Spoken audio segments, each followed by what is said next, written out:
Hi, I'm Flame, Ice Skate for Skatingist, and today I'm going to show you how to drop in and how to pump on a mini ramp. Let's start with getting in and out of the ramp before you come to drop in. So I'm going to show you here is how to put your hand on the decking and bring your legs over and round the top of the deck and down onto the transition of the ramp, just to kind of lower yourself in. And from there you can get into the bottom of the ramp, because some ramps don't have access to the bottom sides to get in and skate. And then if you want, when you want to come to get out, the similar kind of way but backwards, so kind of gain your speed to get onto the coping, put your hand on the coping, bring your legs up, pull your knees up, bring your legs up onto the deck. You can bring your legs across and pull yourself up and out of the ramp. So I'm going to talk about pumping on a mini ramp. So I'm going to start off showing you a little clip from a standstill. So standing at the bottom of the ramp, how you're going to get your momentum and your speed up to roll up and backwards on the ramp. So this is pumping, okay? If you're standing at the bottom, looking in the direction that you're travelling in, so looking forward, propel yourself forward, get comfortable going up one side of the ramp in front of you, and as you start to lose your height and momentum on the front side of that transition, you're going to drop your body weight and look back behind you, check that it's clear, and that you know where the end of the ramp is before the next transition. So you're going to roll backwards. As you gain height at the other side, it's going to do the opposite. So as you start to lose the height at the back side of the ramp, the transition there, you're going to lower your body weight, rolling forwards, using your thigh muscles and your hamstrings to drop your body weight and cruise to the bottom of the ramp, and then gaining that momentum will push you up the other side of the ramp. I like to go for a scissored stance, so I've got 1 foot forward, 1 foot back. You can have either foot forward or backward, it doesn't really matter.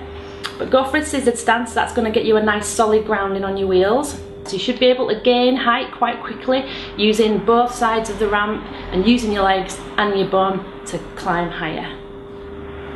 Okay, so taking it up to a bigger ramp this time, it's going to gain height a lot slower, but you're going to be able to get higher. And I'm going to show you here, I'm going to do some little 180s. So when you get up high enough on the ramp, you feel comfortable, turn your head, follow it through with your shoulders and your hips, and then your feet will follow. So you do a little pop, landing your feet nice and square, straight on in front of you. Again, in a scissored stance I like to go for, but see how you have a play around, see what you feel like, and you can cruise back down to the bottom of the ramp and up the other side of the ramp. And I've got a little clip here, a little extra one here for running a running start. If you're kind of okay pumping and you've got confident with your stance and your style and everything, you can run on your toe stops to start off with. I'd sometimes do that just to get height quickly. Okay, let's move on to dropping in. I'll start off with, it is a bit of a mind game. The longer you're standing on the edge of the coping, ready to drop in, the harder it's going to be. Have a look at where you want to place your feet first. There's a couple of different examples here to show you. I like to put my toe stops down, and I have one toe stop on the deck and I step over with my other foot.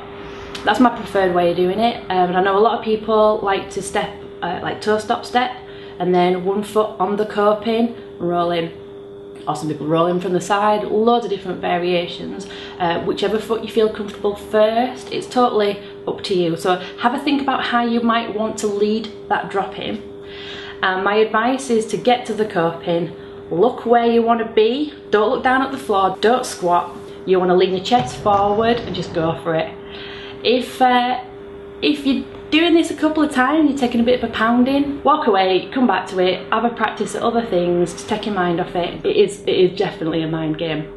And I would suggest practicing on lower first to feel comfortable, and then just kind of get higher and higher as you get more comfortable with that. Okay, so today we've covered climbing into the mini ramp to get you going. We've discussed pumping in the mini ramp and dropping in. Best thing about all this is there's no like right or wrong, there's no guaranteed way that you're gonna kind of progress.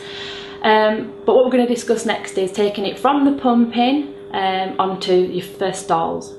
You can kind of go for like a really long scissor to start off with, just as you're rolling up, front 2 wheels come off and just let them coast over the coping, see how that feels. Get higher and higher so you get comfortable with starting to take your back foot up. The higher you can get on the pumping, the more comfortable you're going to feel at releasing that back foot. And once you've got your front foot locked over the coping, so you've got two wheels on the coping, back two wheels on the transition, and you've got your back foot up off the transition. That's your first stall. So once you feel comfortable with what we've covered today, check out this link, which is the next tutorial and covers basic stalls.